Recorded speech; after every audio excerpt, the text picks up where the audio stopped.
हा असा सुमधुर दाणेदार घरगुती कलाकंद कुणी कुणी खाल्लाय बरं? पूर्वी जेव्हा घरात दूध नासत असे तेव्हाच फक्त हा कलाकंद होत असे. आज मी अर्धा लिटर दूध नासल्यानंतर अगदी सरळ पनीर करायचं म्हणून ते चाळणीवर घातलं आणि नंतर लक्षात आलं, अरेच्चा, हा लहानपणीचा कलाकंद आपण खूप दिवसात केलाच नाही आहे. मग म्हटलं चला आता ह्याचाच कलाकंद करूया. खरं तर यातलं सगळं पाणी काढून टाकायचं नसतं. पण आता मी घातला आहे चाळणीवर तर तसाच करणार आहे.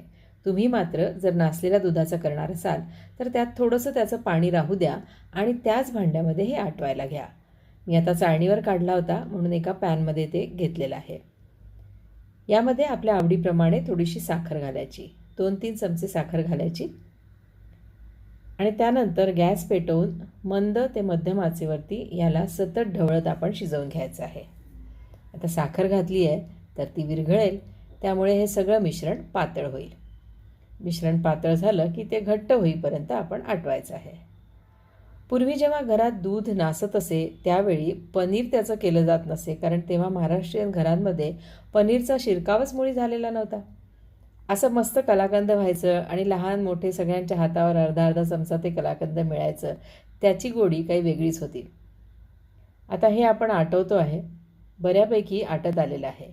थोडंसं रसदार आवडत असेल तर आत्ताच गॅस बंद करून असंच मस्त रसदार खायचं आहे.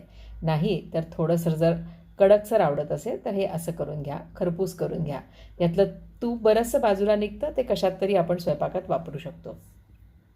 आता हे एका बोलमध्ये काढून घ्यायचं आणि असंच गरमागरम सगळ्यांना वाटून टाकायचं घरामध्ये. 2 मिनटात हे फस्त होतं. अगदी मस्त चव लागते. बाजारात जाऊन कलाकंदच्या मोठ्या मोठ्या वड्या आणण्यापेक्षा असं घरगुती कलाकंद कधीतरी जरूर करून बघा. मला खात्री आहे तुम्हाला ते नक्की आवडेल. धन्यवाद.